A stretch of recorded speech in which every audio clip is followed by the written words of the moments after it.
Hello मित्रांनो, स्वागत आहे तुमचं आमच्या यूट्यूब चॅनलवरती। मित्रांनो, आपल्या मराठी अभिनयाने लोकांचे मन जिंकून घेणारी मराठी अभिनेत्री ईशा केसकर ही आज खूप जास्त व्हायरल होताना आपल्याला दिसत आहे। आज आपण आमच्या व्हिडिओमध्ये ईशा केसकरच्या संपूर्ण जीवनशैलीबद्दल माहिती जाणून घेणार आहोत। तुम्हाला पण ईशा केसकरची जीवनशैलीबद्दल माहिती जाणून घ्यायची असेल तर तुम्ही आमच्या व्हिडिओला शेवटपर्यंत नक्की बघा। तुम्ही आमच्या चॅनलवरती नवीन असाल तर तुम्ही आमच्या यूट्यूब चॅनलला सर्वात आधी सबस्क्राइब नक्की करा। मित्रांनो, यांचे पूर्ण नाव ईशा केसकर असे आहे। त्याचा जन्म 11 नोव्हेंबर 1991 ला पुणे महाराष्ट्रात झाला आहे। 2024 नुसार ही आता 33 वर्षाची झाली आहे। त्याच्या प्रोफेशन बद्दल बोलायचे झाले तर प्रोफेशननी ही एक लोकप्रिय मराठी अभिनेत्री आहे। तसंच ही नॅशनॅलिटीने इंडियन तर रिलिजनने एक हिंदू आहे।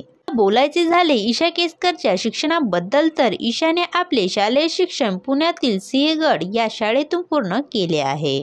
पुण्यातील सिम्बायोसिस कॉलेजमधून मानसशास्त्रात हिने पदवी प्राप्त केली आहे। आता आपण ईशा केसकरच्या करिअर बद्दल माहिती जाणून घेणार आहोत। त्याने आपल्या करिअरची सुरुवात 2013 मध्ये मराठी चित्रपट वी आर ऑन मधून केली आहे। नंतर ईशा ही 2014 ते 2017 पर्यंत जय मल्हार या पौराणिक मालिकेत सुद्धा दिसलेली होती।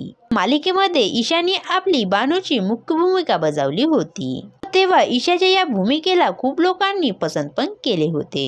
त्यानंतर ईशा केसकर ही 2018 ते 2020 पर्यंत मराठी कौटुंबिक मालिका माझ्या नवऱ्याची बायको मध्ये पण दिसलेली होती। याच वर्षी ईशा ही आम्ही चालू आहोत होऊन जाऊ द्या मध्ये पण दिसली होती। त्यानंतर 2016 मध्ये ईशा ही मराठी मालिका प्रतीक्षा बद्दल एक लहान देखावा मध्ये पण दिसली होती। त्यामध्ये हिने आपली ईशाची मुख्य भूमिका साकारली होती। नंतर 2021 मध्ये ईशा ही मैत्रीण या मराठी मालिकेत आपल्याला दिसली होती, ज्यामध्ये हिने कावेरीची मुख्य भूमिका बजावली होती। नंतर 2021 मध्ये हिने पाटी पटानी आणि चॉकलेट मध्ये पण काम केले होते, यामध्ये हिने नैनाची मुख्य भूमिका बजावली होती। त्यानंतर 2022 मध्ये ही शेर शिवराज मध्ये पण दिसली होती, यामध्ये ईशाने आपली सईबाई राणी सरकारची मुख्य भूमिका साकारली होती। व आता 2023 मध्ये ईशा केसकर ही सरला एक कोटी या मराठी मालिकेमध्ये दिसत आहे, त्यामध्ये ही आपली सरलाची मुख्य भूमिका बजावताना दिसत आहे। सोबतच बोलायचे झाले ईशा केसकरच्या रिलेशनशिप बद्दल तर गेल्या काही वर्षांपासून ईशा ही ऋषी सक्सेना सोबत दिसू लागली आहे व असे म्हटलेही जाते की हे दोघे खूप लवकर लग्न पण करणार आहे। तर मित्रांनो, तुम्हाला ईशा केसकरची कोणती मराठी टीव्ही सिरियल बघायला आवडते हे आम्हाला कमेंट्स करून नक्की सांगा। जर तुम्ही ईशा केसकरचे फॅन्स असाल तर तुम्ही आमच्या व्हिडिओला लाईक करा